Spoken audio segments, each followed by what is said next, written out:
Bom dia, senhoras e senhores. Sejam bem-vindos à videoconferência da Tecnos, onde serão discutidos os resultados do segundo trimestre de 2025. Este evento está sendo gravado e a gravação estará disponível no website da empresa, no endereço www.grupotecnos.com.br. Ao final da apresentação, todos os conectados poderão participar da sessão de perguntas e respostas, quando serão dadas as instruções pertinentes. O release de resultados e a apresentação do segundo trimestre de 2025 podem ser acessados no site de Relações com Investidores da companhia. Antes de prosseguir, gostaria de esclarecer que eventuais declarações que possam ser feitas durante esta videoconferência relativas às perspectivas dos negócios da companhia, bem como projeções, metas operacionais e financeiras relativas ao seu potencial de crescimento, constituem-se em previsões baseadas nas expectativas da administração em relação ao futuro da Tecnos. Tais expectativas são altamente dependentes das condições dos mercados interno e externo, assim como da conjuntura econômica nacional e internacional. Portanto, estão sujeitas a mudanças. Conosco hoje, conduzindo a videoconferência, está a senhora Daniela Pires, diretora financeira e de RI. Agora, gostaria de passar a palavra para a senhora Daniela Pires. Por favor, senhora Daniela, pode prosseguir.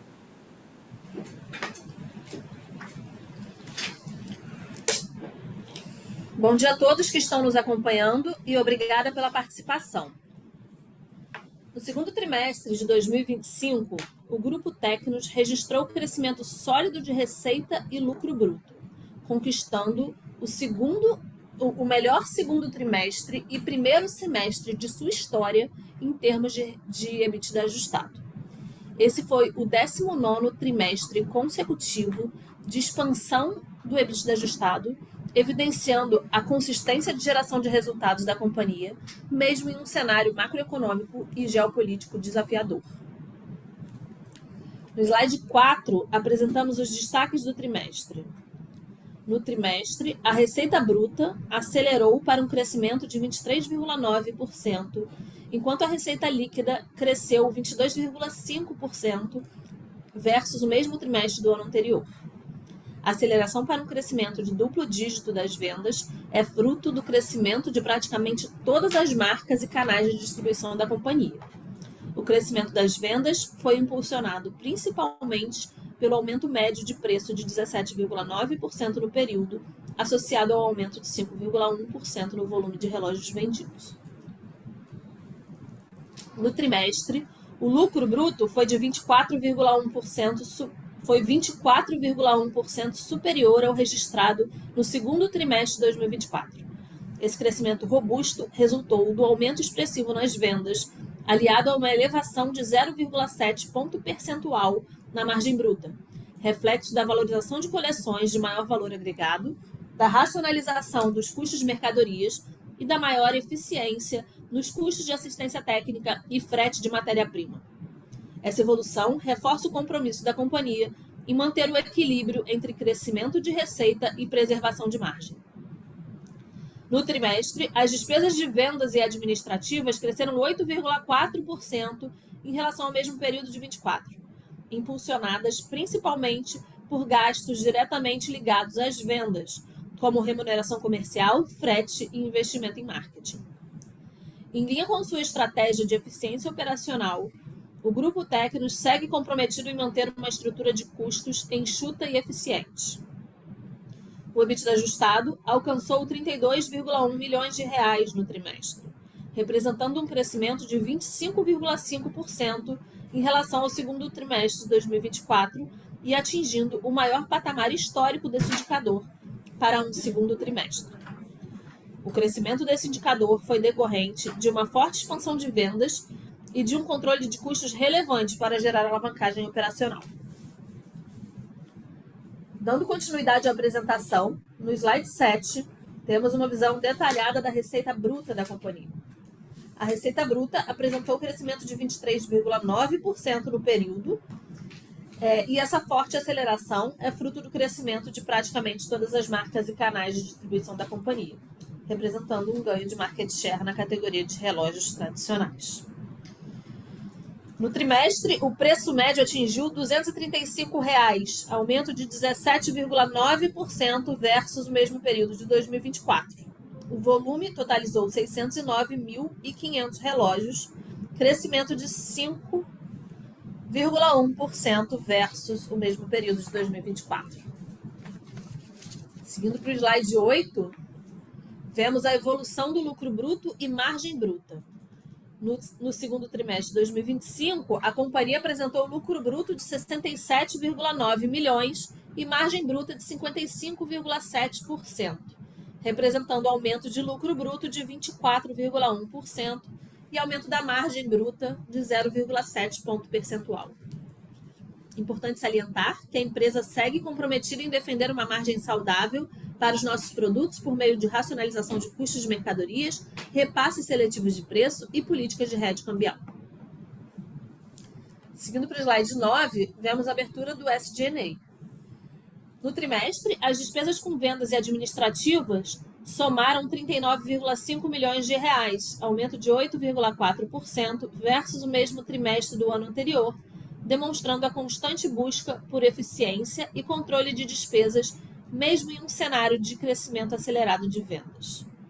As despesas com vendas e administrativas representaram 32,4% da receita líquida no trimestre versus 36,6% no mesmo período do ano anterior. Nas despesas com vendas, houve aumento de 13,4% ou 3,5 milhões no trimestre, comparado com o mesmo trimestre de 2024. Esse crescimento ocorreu devido a maiores investimentos de fomento à venda, como o crescimento de gastos com mídias, frete, viagens comerciais, remuneração comercial, além do impacto da inflação. As despesas gerais e administrativas apresentaram queda de 0,4 milhão, ou 3,7%, comparado com o mesmo período do ano anterior. Seguindo para o slide 10, temos a visão do nosso EBITDA ajustado. No segundo trimestre, o EBITDA ajustado saiu de 25,6 milhões de reais para 32,1 milhões de reais em 2025, um crescimento de 25,5%, principalmente devido ao crescimento relevante de vendas e lucro bruto. A margem EBITDA atingiu 26,3% no trimestre, em comparação com 25,7% no segundo trimestre de 2024. O capital de giro da companhia no segundo trimestre de 2025 totalizou 305,7 milhões de reais, aumento de 75,4 milhões, ou 32,7% comparado ao mesmo período do ano anterior. Em dias, o capital de giro totalizou 361 dias nos últimos 12 meses, findos nesse trimestre, aumento de 38 dias comparado com o segundo trimestre de 2024. A companhia apresentou um saldo de contas a receber de 193,9 milhões de reais versus 154 milhões no ano anterior. O prazo médio de recebimento dos últimos 12 meses apresenta um aumento de 4 dias quando comparado ao mesmo período do ano anterior, principalmente pelo aumento acentuado de vendas do último trimestre. Seguimos com um índice de inadimplência estável e saudável frente ao histórico do indicador. O estoque encerrou o período com saldo de 164,5 milhões de reais, 51,5 milhões maior que o segundo trimestre de 2024. Esse aumento se deu principalmente em função de uma regularização de cobertura frente ao ano anterior, marcado por rupturas e desabastecimento. O patamar atual de estoque encontra-se em nível saudável do ponto de vista de abastecimento, principalmente em função do momento aquecido de vendas. A companhia apresentou saldo de contas a pagar de 52,7 milhões de reais versus 36,7 milhões no mesmo período de 2024, principalmente em função de aceleração do fluxo de compras para a recomposição do estoque em um cenário mais forte de vendas. Seguindo adiante, no slide 12, resumimos a posição de caixa da companhia.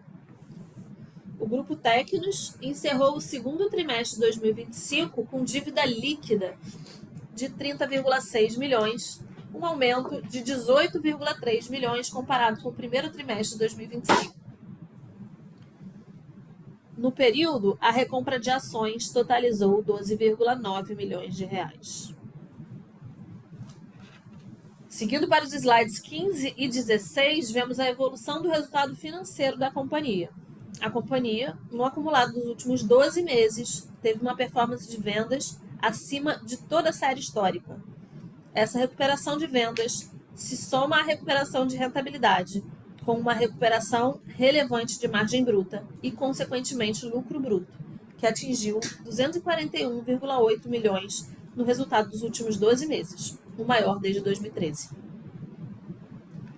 A evolução do resultado vem também por uma maior eficiência operacional de despesas com vendas e administrativas, conforme vemos no slide 16, saindo de 173,4 milhões em 2013 para 154,2 milhões no resultado de 2025, redução de 19,2 milhões. Como percentual da receita líquida, o avanço também é notável, saindo de 40% em 2013 para 35% no resultado de 2025. A recuperação das vendas e melhoria da eficiência operacional, vindo da evolução da margem bruta e redução do SG&A, levaram a companhia a um EBITDA ajustado de 101,9 milhões de reais e margem EBITDA de 23,2% nos últimos 12 meses. Como já comentado, esse é o melhor EBITDA ajustado em 12 meses desde 2015. Acreditamos que o resultado aqui demonstrado reflete mais uma vez, numericamente, a estratégia iniciada em 2019 e o resultado das ações tomadas até o segundo trimestre de 2025.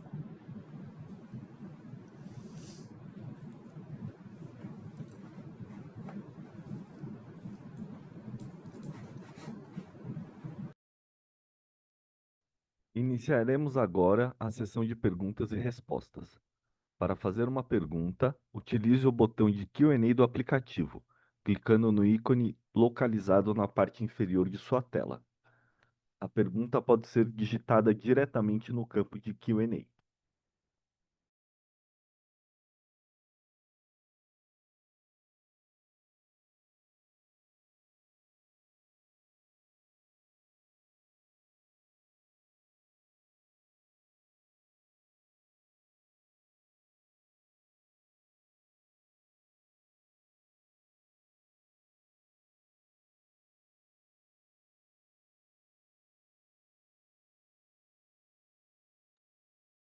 Com licença, lembrando que para fazer perguntas, basta clicar no ícone de Q&A na parte inferior de sua tela, digitando a pergunta diretamente no campo de Q&A.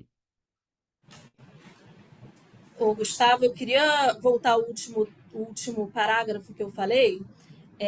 Na verdade, quando a gente fala de EBITDA ajustado, a gente atingiu 101,9 milhões e margem EBITDA de 23,2, que é o melhor EBITDA da história da companhia em 12 meses. Eu falei que era o melhor EBITDA desde 2015, mas esse é o melhor EBITDA da história da companhia, quando a gente olha para o resultado dos últimos 12 meses.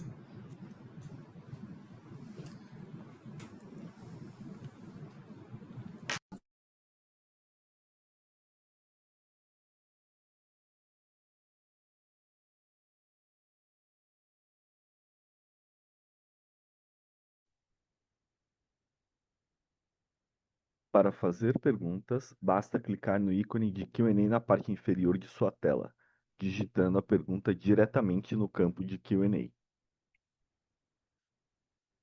Nossa primeira pergunta vem do senhor Marcelo Alfonso. Bom dia, parabéns pela evolução dos resultados. A conta outras despesas operacionais vieram novamente com um valor elevado. Sabemos que se referem a stock options e provisões. Por estar se repetindo e ser um valor elevado, podem dar mais transparência e abertura a essa despesa? Quais provisões impactaram essa conta?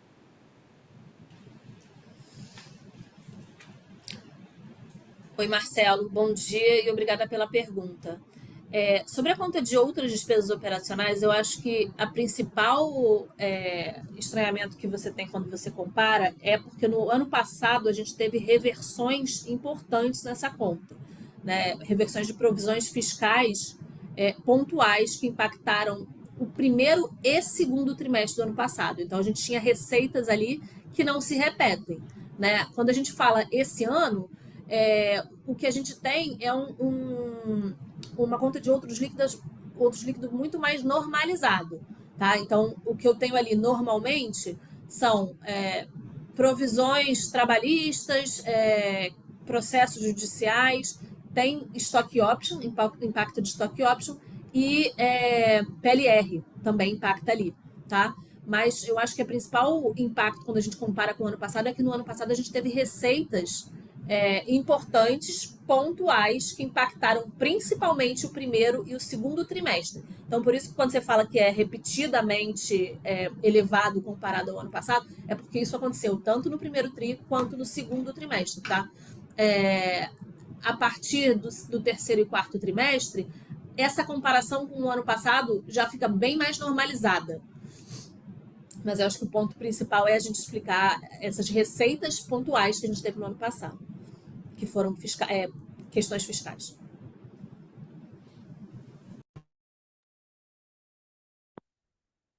Com licença, lembrando que para fazer perguntas, basta clicar no ícone de Q&A na parte inferior de sua tela, digitando a pergunta diretamente no campo de Q&A.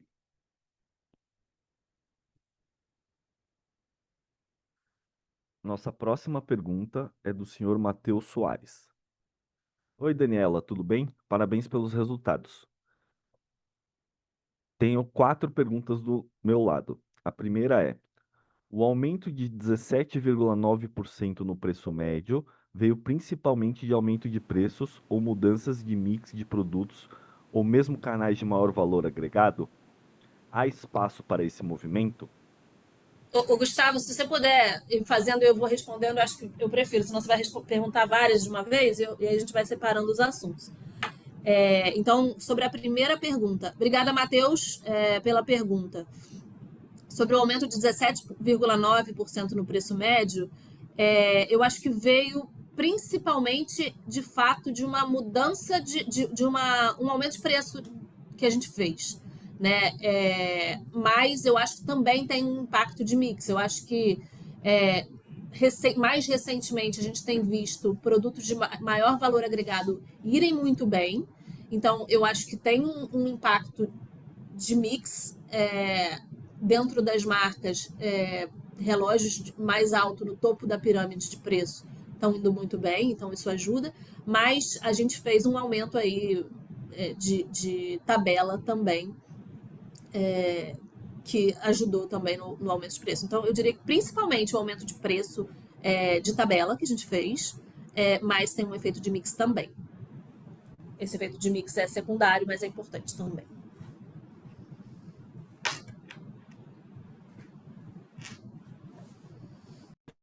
A segunda pergunta do senhor Matheus Soares é: o aumento de estoques foi planejado e está em linha com a estratégia para o segundo semestre? Qual o risco de sobreestoque?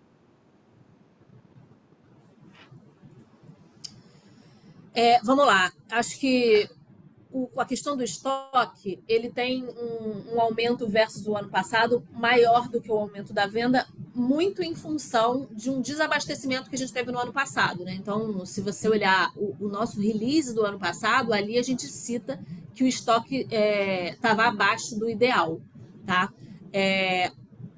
Quando a gente compara especificamente no segundo trimestre, eu acho que é o momento que foi mais difícil em termos de desabastecimento no ano passado. Tá? Então, a minha expectativa para frente é que o estoque vá se convergindo para um crescimento mais próximo do que a gente vai estar vendo de crescimento de venda, né? Mas o que a gente está vendo, a gente teve um crescimento forte de venda no último trimestre, né? Então, acho que parte disso é a gente se preparando, a gente não está vendo um mercado desacelerando e acho que nos últimos meses, o que a gente tem visto é uma manutenção desse ritmo. Então, o que a gente tem feito é se planejado para isso, mas, claro, a gente faz isso com muita cautela, com muito cuidado, para que a gente consiga responder de forma ágil se a gente tiver alguma mudança de mercado nesse sentido. Mas o estoque foi planejado e ele vem tanto do aumento de venda, né, de uma venda mais próxima de 25%, quanto de uma cobertura mais saudável em termos de abastecimento quando a gente compara com o ano passado.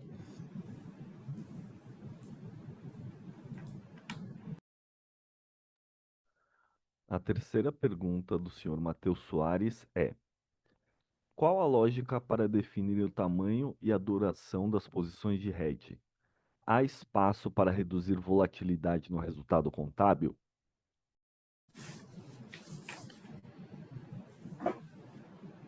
Oi, Matheus.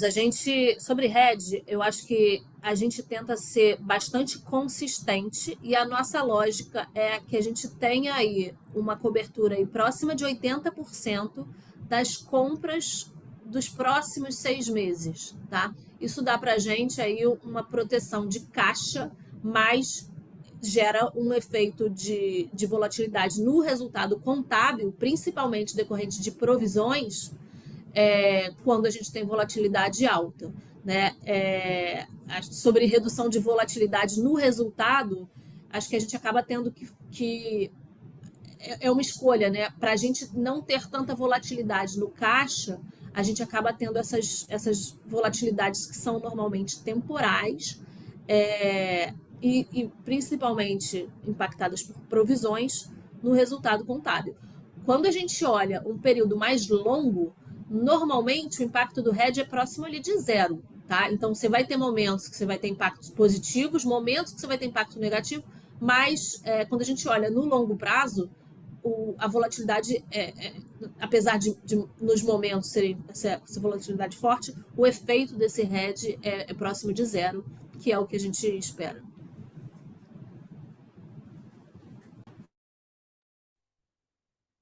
Mestre, A acho importante comentar.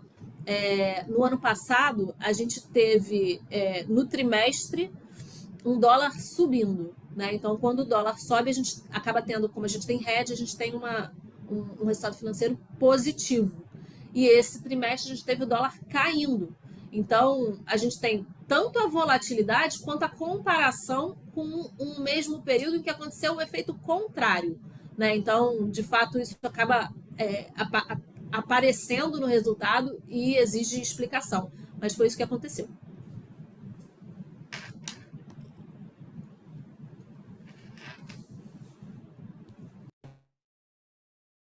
A quarta e última pergunta do senhor Matheus Soares é: como a empresa equilibra a recompra de ações, investimentos em crescimento e manutenção de uma estrutura de capital saudável?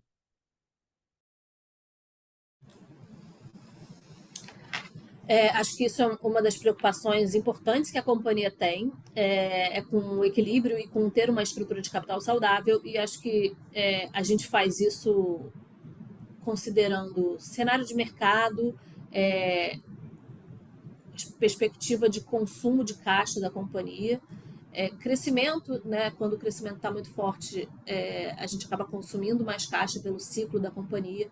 Então, considerando isso e tomando essas decisões com base em aprovações e conversas com o conselho da companhia, sempre considerando o que é melhor para o acionista.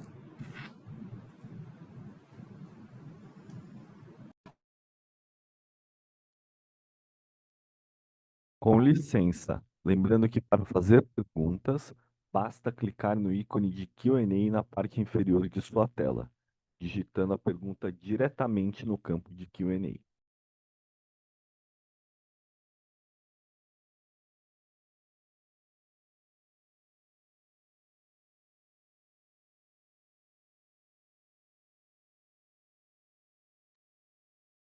Nossa próxima pergunta é do senhor Júlio César. Bom dia, parabéns pelos resultados. O que podemos esperar de distribuição de dividendos para os próximos períodos? A empresa manterá as recompras de ações? Bom dia, Júlio César, e obrigada pela pergunta. Sobre dividendo, eu acho que a gente vem mantendo uma consistência. A gente não tem um compromisso de pagamento de dividendos, mas a gente tem um dividendo mínimo que a gente precisa pagar. Normalmente a gente vem pagando acima. Né? O resultado da companhia foi positivo, né? Tem sido positivo, né, nos últimos anos. Então, apesar da gente não ter compromisso, a gente tem um dividendo mínimo obrigatório que a gente tem aí para fazer no ano que vem. E com certeza isso é a base que a gente considera para o pagamento. Sobre a manutenção das recompras de ação, como eu falei, né, a gente tenta o tempo todo equilibrar estrutura de capital saudável, fomentar o crescimento da companhia, sem colocar a gente numa situação de um caixa muito baixo para a gente, enfim, que dificulte o dia a dia da companhia. Né? Então, acho que isso é o que norteia as decisões de recompra. A gente tem um plano de recompra aberto, mas a execução desse plano de recompra depende dessas condições que a gente observa a cada momento.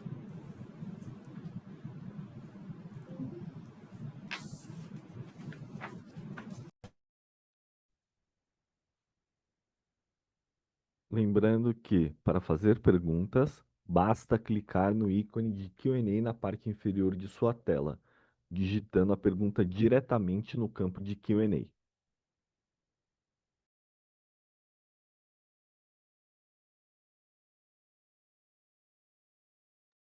Não havendo mais perguntas, gostaria de passar a palavra à senhora Daniela Pires para as considerações finais. Gostaríamos de agradecer a todos pela participação no nosso call de resultados do segundo trimestre de 2025. Qualquer dúvida, eu e a equipe de RI estamos aqui à disposição. Bom dia para todos e obrigada. A videoconferência da Tecnos está encerrada. Agradecemos a participação de todos e tenham um bom dia. Obrigado.